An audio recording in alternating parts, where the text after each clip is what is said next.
السلام عليكم ورحمة الله وبركاته. حبايبنا يا رب تكونوا بخير وبألف خير.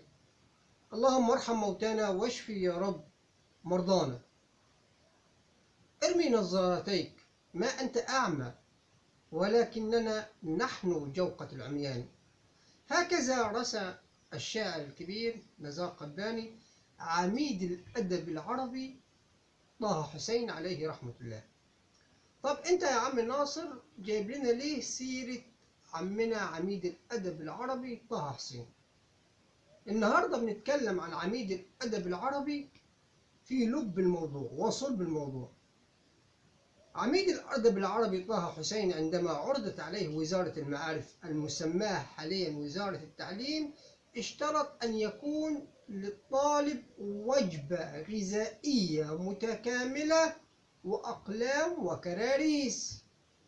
يعني بنتكلم النهاردة عن التعليم. لو سألت حضرتك أي ولي أمر عنده طالب في الثانوية العامة وقلت له هو ابنك أو بنتك بتكلفك كام دروس خصوصية في السنة، أقل تقدير ممكن يقول لك من 40 ل70 ألف جنيه في السنة دروس خصوصية. بمعنى إن الأسر بتتعب وبترهق لما يكون عندها ابنها أو بنتها في مرحلة الثانوية العامة عشان ممكن يكون له مستقبل أفضل. يعني الأسرة بتبذل كل غالي ونفيس في سبيل تعليم أبنائها، وكل الأسر المصرية بتبقى عايشة حالة من التوتر وحالة من القلق أثناء أداء طلبة الثانوية العامة امتحاناتهم.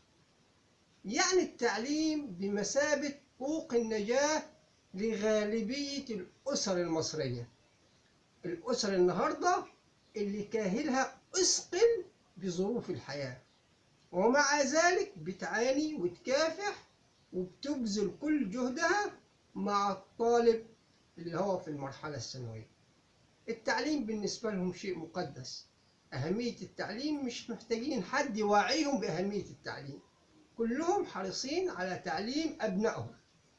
في الفترة الأخيرة أصبح التعليم مرهق للأسر، وكلامنا عن التعليم النهاردة ووزارة التعليم في كلام منتشر عن الوزير الجديد وإنه شهاداته غير حقيقية.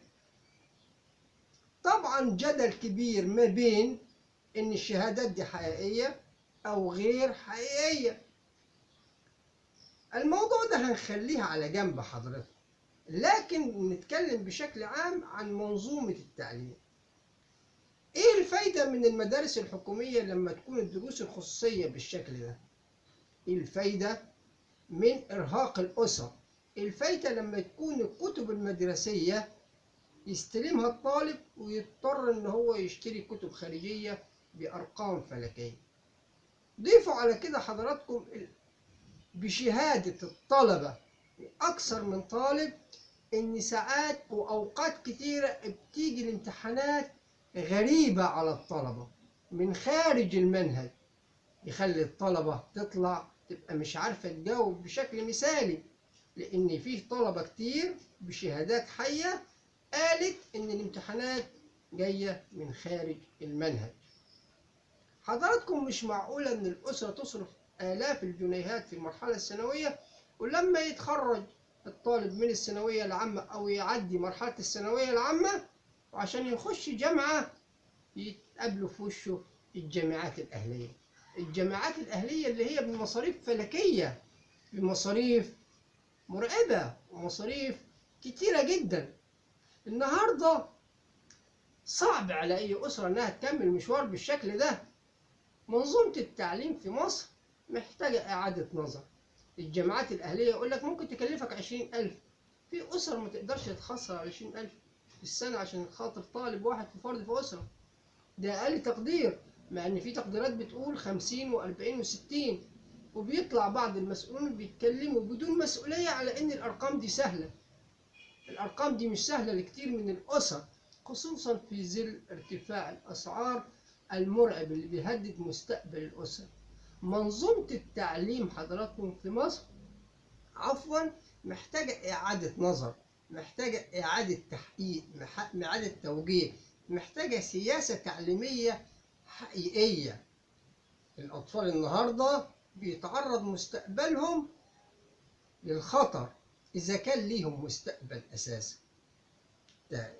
في امتحانات بتتسرب، وشفنا مشاهد كتير تسريب الامتحانات، وشفنا مشاهد كتير حتى للمحسوبية، وبعض الناس اللي ممكن يكونوا نافذين ان يتعرض رؤساء اللجان لمبالغ مالية عشان خاطر تسهيل عملية الامتحانات. في النهاية موضوع التعليم يا اخوانا اصبح عبء عن الاسرة.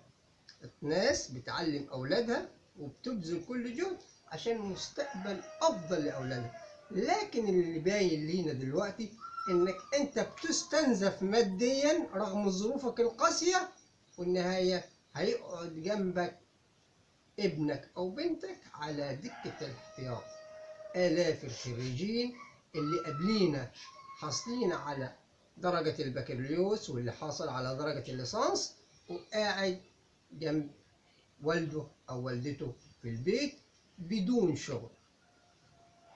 منظومة التعليم يا إخواننا محتاجة إعادة النظر، لأن بالوضع ده بتزداد أعباء الأسرة، والتعليم أصبح بدل ما يكون منقذ للأسرة أصبح مصدر تعب وإرهاق لأي أسرة.